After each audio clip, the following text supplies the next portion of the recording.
તો મિત્રો ચાલો આપણે આજે સાથે મળી અને સાતમા માળે બેઠેલા માં મેલડીમાના દર્શન કરીએ। અને મિત્રો મેલડીમાં સાતમા માળે કેમ બેઠેલા છે અને તેઓ રાજા મલ્હાવરાયની મેલડી કેમ કહેવાય છે, આજે તેના સંપૂર્ણ ઇતિહાસ વિશે જાણીએ। તો મિત્રો માં મેલડીને માનતા હોય તો આ વિડીયોને સ્કીપ કર્યા વગર પૂરેપૂરો જોવા નમ્ર વિનંતી। તો ચાલો આજે કડી ધામની મુલાકાત લઈએ। કડીના હાથ મે માડ બેઠી એક આબરી બિલાડીનું રૂપ લેનારી રે રાજા મલ્હાવરાનો મોલડો લાયો રે માડી બોકડે રે તારી અસવારી રે એ વેળે બેહી મેલડી મંગે આવો।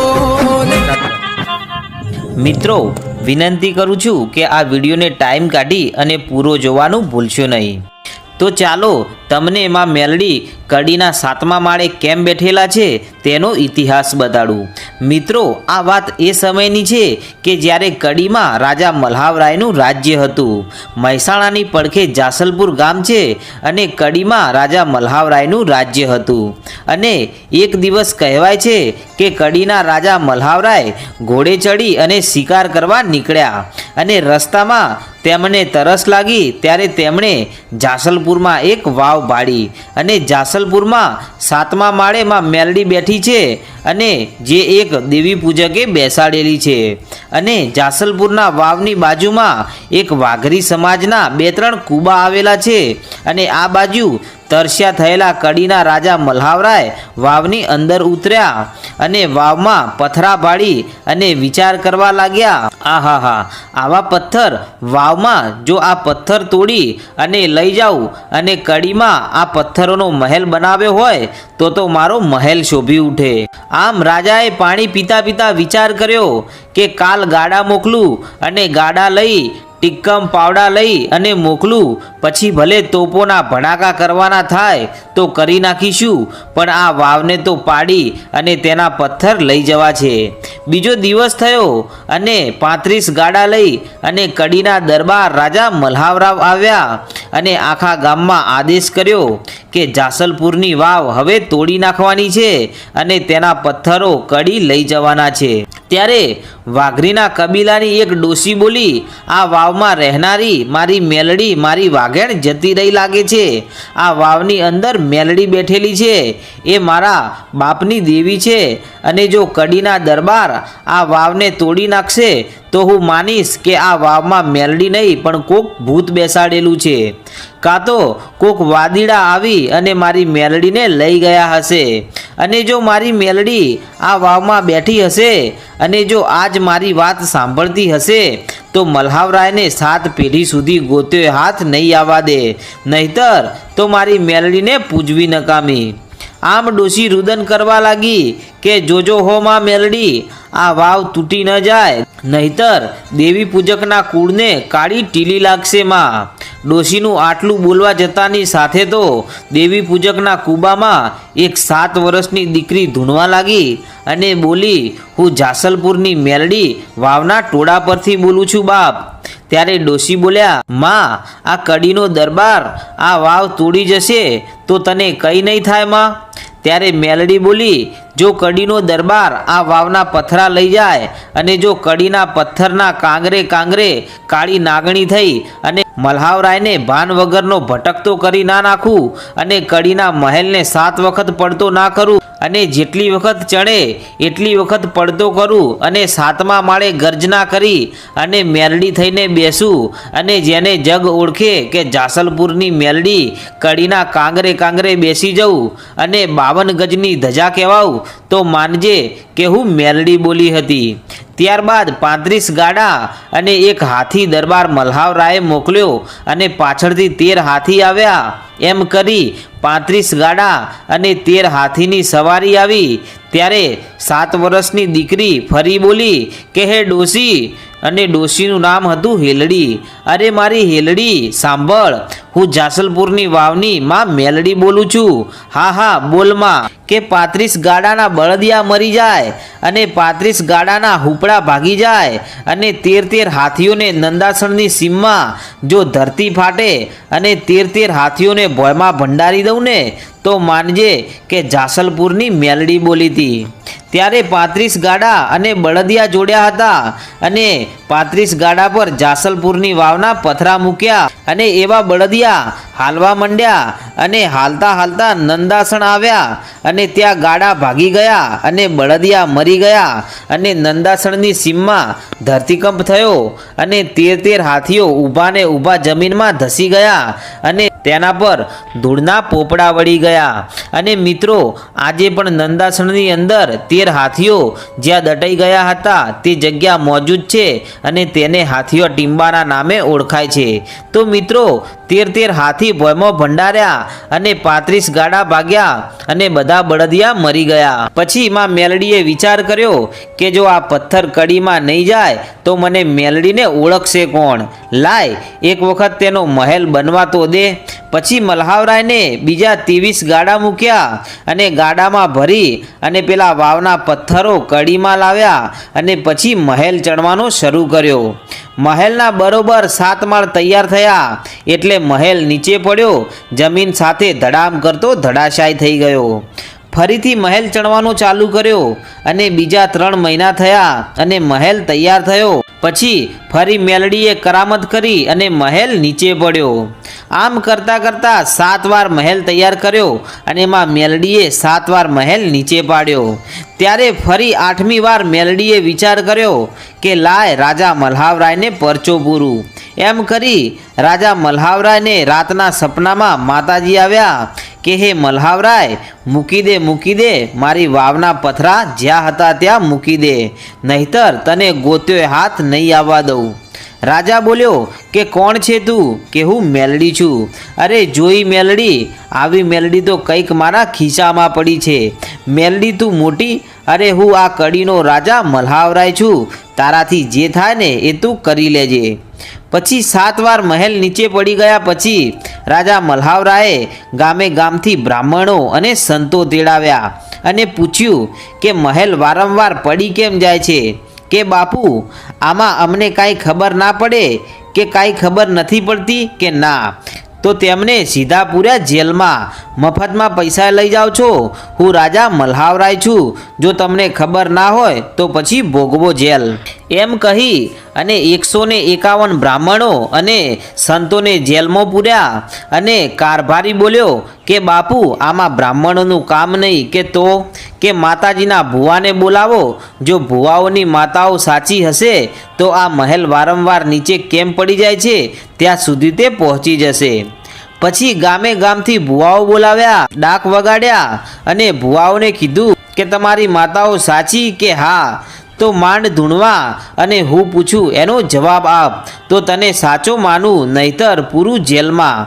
એમ કહી અને રાજા મલ્હાવરાયે 131 ભુવાઓને પૂર્યા જેલમાં. અને રાજા પોતે રોજ સવામણ મરચાં બાળતો અને ભુવાઓને મરચાઓના ધુમાડા આપે અને કહે, તમારી માતાઓને ગુગળના ધૂપની જરૂર નથી, તમારી માતાઓને તો મરચાના ધૂપ જોઈએ. પછી લોઢાની સાંકળોથી ભુવાઓને મારી અને તોડી નાખ્યા. અરે તમારી માતાઓ રોજ કરો છો તો બતાવો તમારી માતાઓ આજે ક્યાં મરી ગઈ? એમ એક ભુવો બોલ્યો કે મલ્હાવરાય, તમે બધાઓના ચાળા કર્યા છે અને પારખા કર્યા છે, પણ હજુ જો મેલડીમાં શું છે એ તમને ખબર નથી. અરે મેલડી શું કરી લેતી હતી? તેથી એક ભુવો બોલ્યો કે રાજા મલ્હાવરાય, મેહુડા પાસે એક રબારીનું ઘર છે અને જીવણ રબારી વાઘરીની માતા પૂજે છે. એનું નામ છે વિહત મેલડી. અને રાજા, એ મેલડીનો ચાળો કરી બતાવો તો માનું કે તમે મલ્હાવરાય ખરા. અને અમારી ભક્તિમાં કાંઈ ખોટ હશે એટલે અમારી માતાઓ કામ કરતી નથી. અમારી માતાઓ ખોટી નથી, પણ અમારી ભક્તિમાં ક્યાંક ખોટ હશે. હે મલ્હાવરાય, જો તમારે ખરેખર માતાઓ જોવી જ હોય ને તો બોલાવો એ જીવણ ભુવાને અને જો એમની વિહત મેલડી 32 બોલના જવાબ ના આપે તો દુનિયામાં મેલડીનું બેસણું લાજે. એમ જીવણ ભુવાની મેલડી આટલી જબરી, અરે એક વખત નહીં પણ 7 વખત જબરી. તમે જાઓ તો ખરા. અને કહેવાય છે કે મલ્હાવરાયના ઘોડલા છૂટ્યા જીવણના ઘર તરફ. જીવણ રબારીના મઢે આવ્યા કે અલ્યા જીવણ ભુવો કોણ, કે હું, કે તારી માતાનું નામ, કે મારી માતા વિહત મેલડી, કે હાલ તારી માતાના પારખા લેવા કડીના દરબાર મલ્હાવરાય તને બોલાવે છે.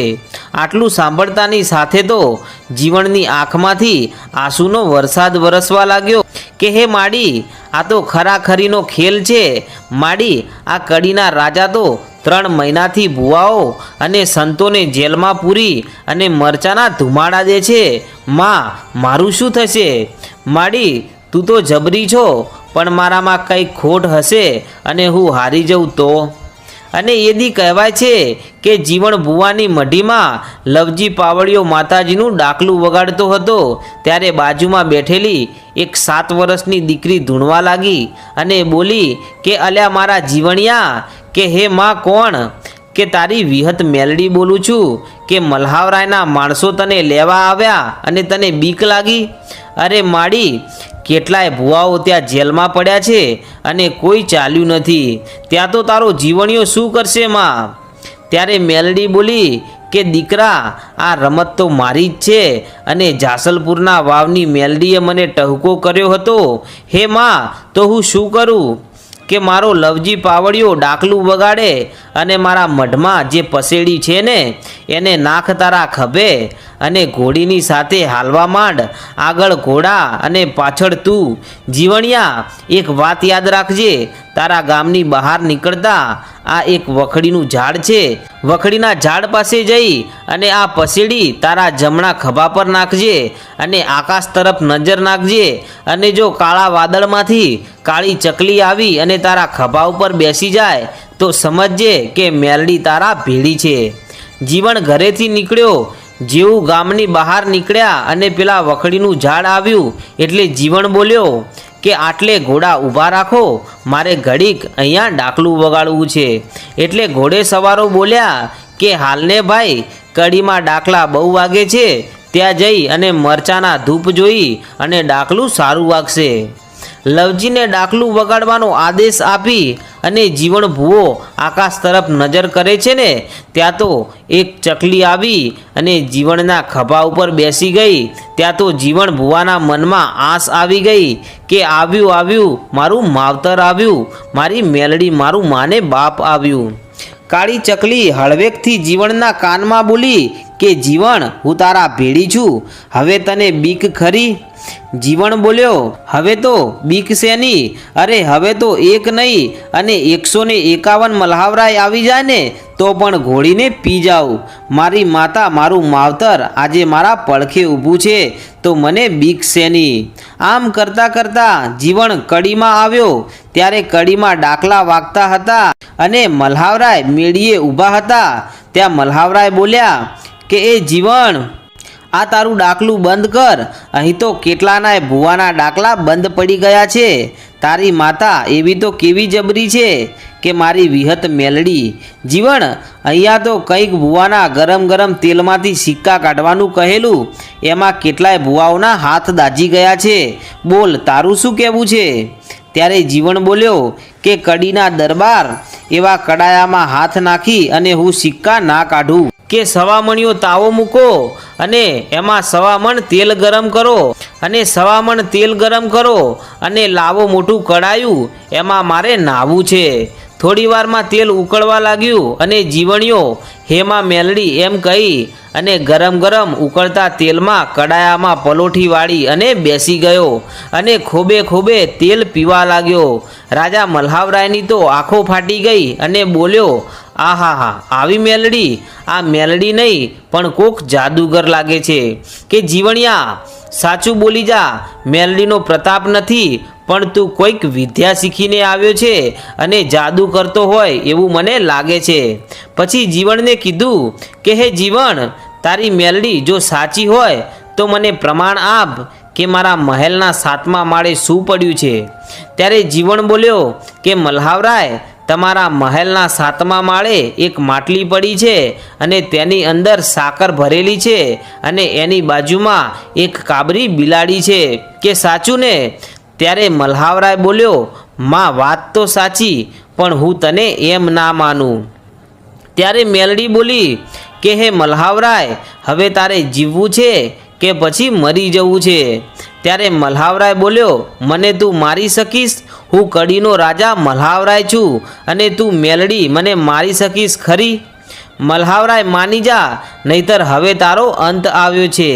ત્યારે એ જ સમયે તોપના ગોળાના અવાજ સંભળાવા લાગ્યા અને મલ્હાવરાય ગભરાણો. ફરી મેલડી બોલી, દુશ્મન રાજાએ તારા રાજ્ય પર ચડાઈ કરી છે કે હવે મલ્હાવરાય, હવે તું 3 દિવસનો મહેમાન છો. ત્યારે મલ્હાવરાયને પેલી કાળી ચકલી દેખાવા લાગી અને થોડી જ વારમાં મેલડીનું વિકરાળ સ્વરૂપ દેખાવા લાગ્યું. અને પછી મલ્હાવરાય કગરી પડે છે કે માં મેલડી, તમે પોતે જ છો. મલ્હાવરાય બોલ્યો, માં મેલડી, તમે મારી ઈચ્છા પૂરી કરો તો માનું. કે બોલ મલ્હાવરાય, તારી ઈચ્છા બોલ. કે માડી, મને વચન આપો તો માનું.